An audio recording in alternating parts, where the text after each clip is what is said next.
You are such a busy lady these days. Oh, thank you. It's the illusion of promoting things, I think.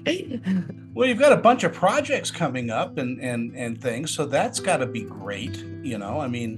I'm sure it beats the days when the phone wasn't ringing. Yeah, that's true. It's a funny thing because the thing that's about to air on Up TV is we shot that 2 years ago. So sometimes, for a project to get into completion, it's a long duration in between. So it looks like I'm busy, but actually we did that a long time ago, and I could be just sitting around waiting for a next job, is the reality of the situation of being an actor. Yeah. There's a lot of downtime when you're an actor, and whether you're on an A list or what I'm on is the Z list. Uh, you just never know when that phone's going to ring, though. Right. Talk to me a little bit about your early days, your modeling career, and all. You started out as a model. Was that in Las Vegas? Yes, that's correct. It's funny. I would never have thought of it as a career, but that was the beginnings for me, for sure. It was just a little bit of modeling, not much. It's not like I had huge success or anything, but it got me into this world. It got me an agent, which then got me some auditions, and then I discovered the passion for this thing that I didn't even know existed before that time. So it was important. It was an important little step in the journey. As dark sometimes as modeling can be, this teaches you poise. This teaches you how to work with a camera, and it's an education. Well, the beginnings of my modeling career was shoe modeling for a company called Nine West. So it taught me definitely poise with the shoe and how to walk to make a shoe look very flattering.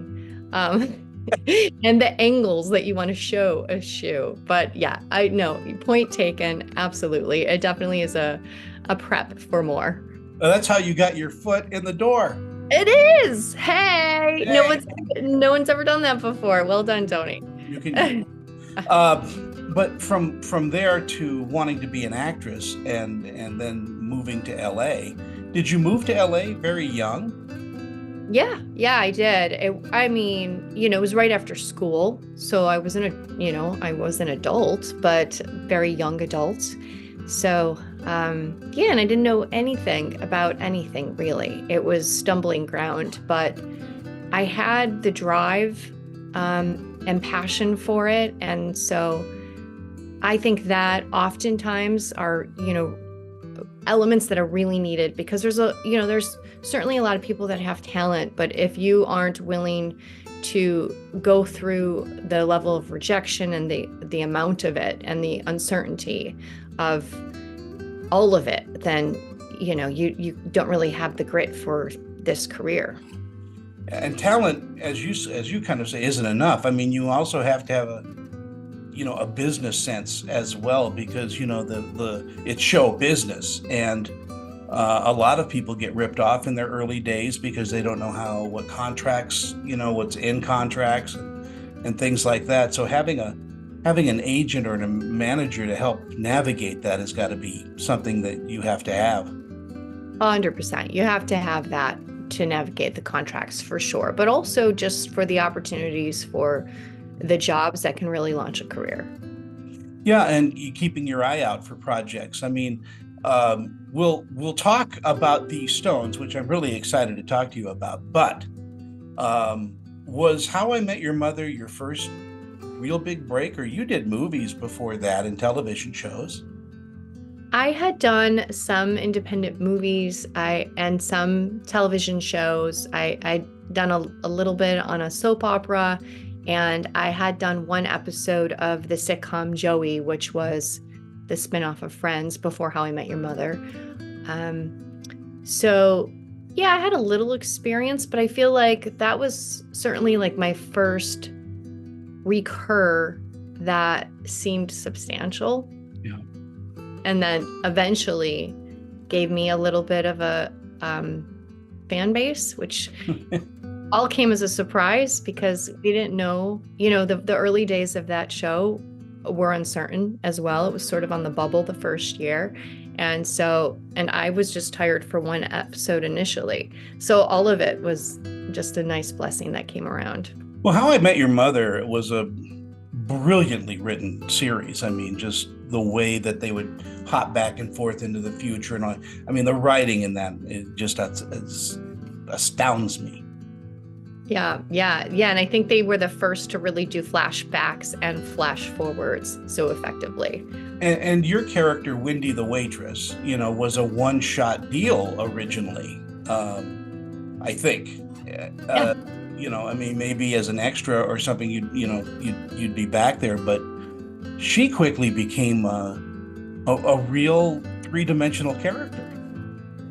Yeah, well, I don't know if it was quick, but it did happen. Yeah, and I wasn't there when I wasn't speaking, so I wasn't in the background, but they, if they had a waitress that needed to say something to the gang, they called me and I came in and did it. And then eventually there were some storylines that came out of it. Initially, Wendy hooked up with Ted's dad at a bar, and that was funny. And then Barney, and then we see her get married. So it definitely grew from what it started from, and that was so much fun to do. And then the outpouring of love from fans, on top of that, must have made you feel great. Oh, well, thank you for saying that. I have had some people reach out, and every once in a while, if I'm in an airport or a mall or something like that, I actually this weekend at a party, someone was watching the reruns and she's like, I've watched that show 3 times. You're Wendy the waitress. And it's funny. The funniest time was actually I was in this Southeast Asia. I was in one of the airports. I was traveling to Indonesia, and a young guy came up to me and said, you look like the actress who plays Wendy the waitress. And I said, well, that's me. And he was like, no, it's not. And he did not believe me and would not believe me. And I'm like, it is. And he's like, no, you're not. No, that's funny. But then he looked it up and was still like, I'm also traveling, so I have like a baseball cap on or something. But that was the most fun, when someone wouldn't believe me that I was who they thought I looked like. Oh, McKenna, if you found this on my phone, it means I'm gone. Her death, it's on me. Not the way your father sees it. He thinks it's his fault. Do you have any idea what I would give to hear her voice just one more time?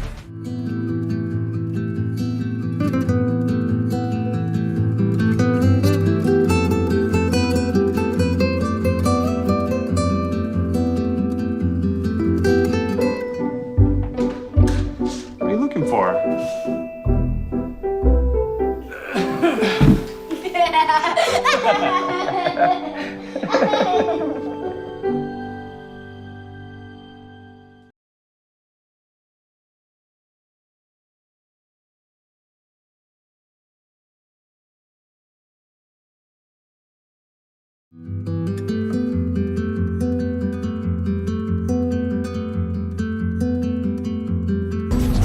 Please report to Central Dispatch. What? This is a dream, right? People still need help, even though your mother is gone. Look, Mick, I know this sounds out there. People from Bible days, like Miriam or Aaron, they're still with us. As in, still alive, but undercover. Do you have any medical experience, or do you just play nurses on TV? Bear one another's burdens and thereby fulfill the law of Christ. You're definitely not alone in this. We are right where we are supposed to be, McKenna. What are you? An angel? Let's talk about these stones. Was there an audition for this, or did they just call you and say, we'd love you to do this? This was one where I just got a phone call and I didn't have to audition for it. Very interesting. That doesn't happen a lot. No, it doesn't happen a lot at all. So, and the beauty of this project that was aside from that, because, actors always love when it's just an offer, because we put so much time in these auditions and a lot of them don't go anywhere. So when it's just like, oh, they want me. And so you already feel relaxed in it. But I had the material a good amount of time before we started shooting, which was such a gift for me to really be able to do some deep work and have the time and space for it, to not have that feel so rushed, which happens a lot with episodic television. One of my best friends in life is Roma Downey. And, this is a lot like her show, Touched by an Angel. It has that feel to it. Highway to Heaven, another show. Was there any hesitation on your part to take on a role that's faith-based? No, not at all. No, and I had done it before already. I really trust what comes in. So, and it was a joy, that it has a strong message.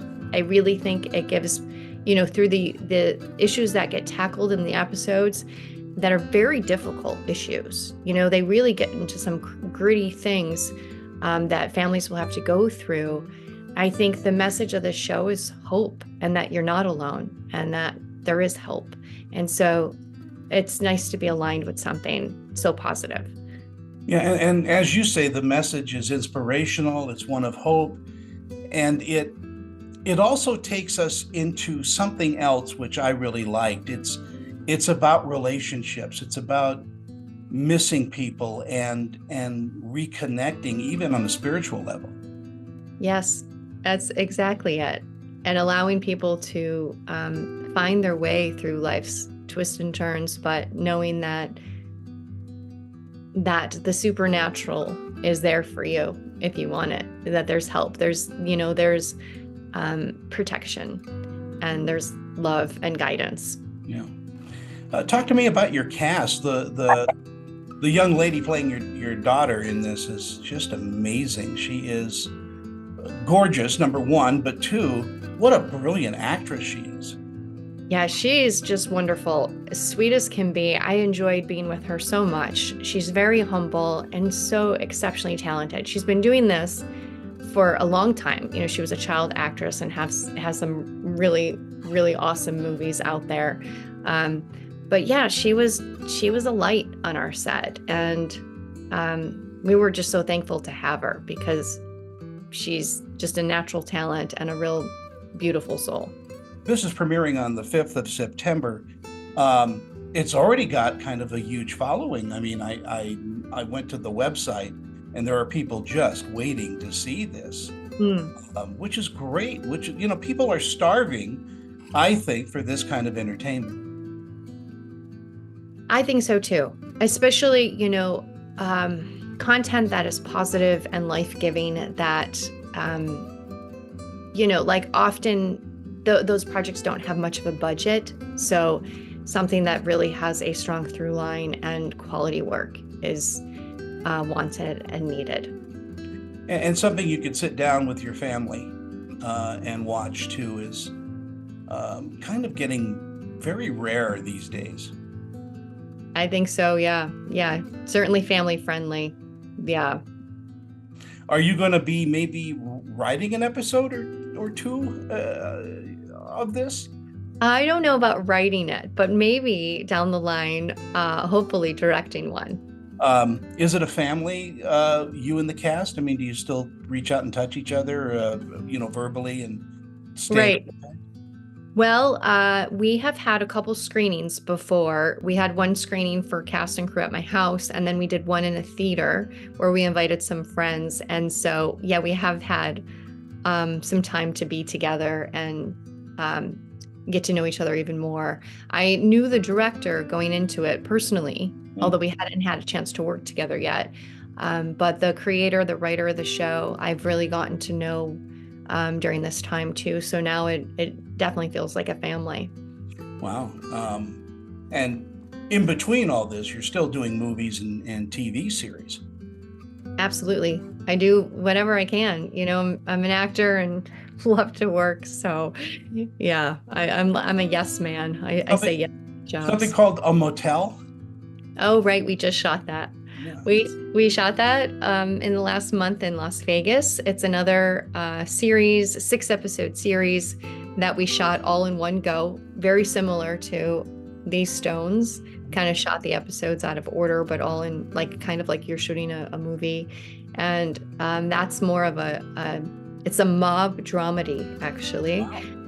So a little different, but really fun, and with some extremely brilliant actors, as I'm sure you could see. Las Vegas is, unless you live there, it isn't the Strip. It's a beautiful community. It is, and there's no sales tax. You could, it's a great place for people to retire, buy a nice home. If you like the dry heat, if you can handle the dry heat. It was 121 degrees out there a couple of weeks ago, and so yeah, I don't think I would want to live there.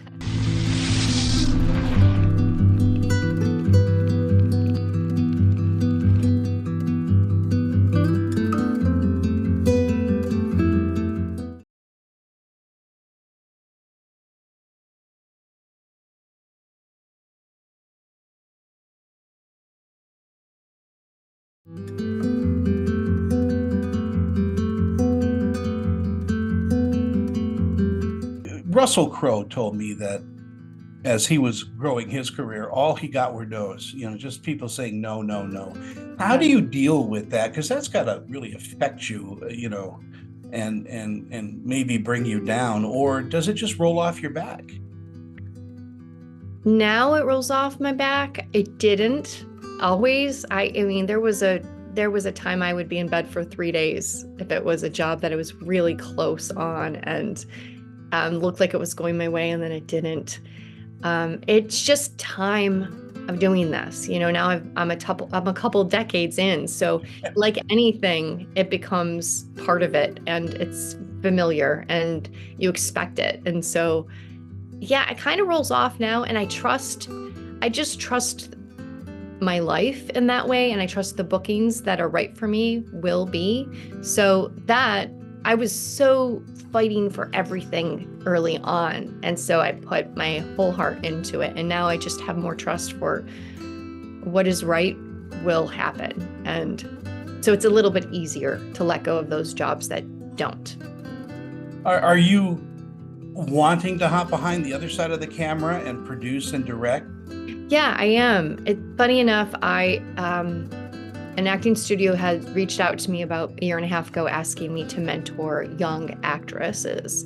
And it was kind of the perfect opportunity because we do it Zoom, we meet twice a week. And because I didn't create a studio, someone just was like, will you be part of this program? Will you mentor young actresses? And it's very convenient. I could switch the appointments if auditions or jobs come in. So it really works as far as flexibility. But through doing this, I have just found so much joy in giving back and providing a way for others and encouraging. So I think that from this experience this last year and a half and continually doing it, I do want to be in a position where I can do that more. I see that I enjoy it and that I'm good at it. And so I want to be able to help others. And so to be able to give someone a job, that seems like, it's almost, it's like being on that end. It's just it's even better to be able to give someone that kind of happiness. So, and it's fun, and it's another way to be creative. And sometimes it's nice to not be on camera. It's a way of giving back to the business that has made you happy. Yeah. And then the other advantage of it is as we get older, sometimes it's harder. It's you see things that weren't there before, and it's okay, let me just put somebody else on screen and I'll just show up with a bun in my hair. I would love you to come out here and have a class, a 1 or 2 night thing where you come out and chat with young women. Because they need direction, and especially in small towns, it's not like being in Hollywood where you can join an acting class and have somebody of note teach you. One of my best friends lives in Salt Lake. Really? Yeah, one of my best friends from high school. I've been there a couple times visiting her, so I'll let you know next time I'm there. We're gonna have to get. I'll barbecue. We'll throw something together for you and yours, and just come out and have some fun. You can even. We have a guest room. You can even stay here if you want. Oh, thank you. That's very nice. So what do they ask you when you're in class? Well, they're one-on-one, so it's not actually a classroom. It's very individual. So it's like just like what we're doing today. We'll get on a Zoom, and initially we'll go through their materials, so their package, whether it's their headshots, their resume, their reels, and we'll make that look like a game. Oftentimes when you're first starting out, you don't know what industry standards are, or you don't know where you're looking green just in your material. So we'll work on that, and then we'll get into some scene work. So there's not one question, but all kinds of things that come up through that. One big thing that's happening nowadays all the time is that we have to sign NDAs. And so, like sometimes there'll be a really big booking that one of my girls will get, and scared to tell like even their mom, or what is that about, or and just how important it is not to really post about it, but certainly we could share it with our most intimate friends or family, I would imagine. So yeah, all kinds of things come up.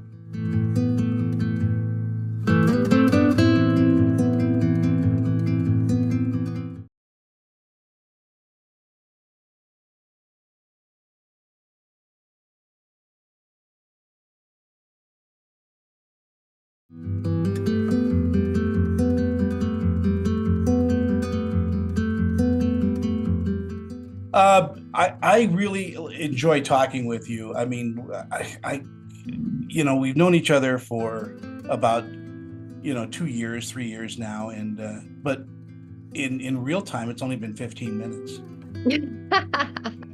It's such a great pleasure and honor to just sit and chat with you. Thank you for the time today. Absolutely. It's nice to be with you, Tony. Thanks for having me. Anytime.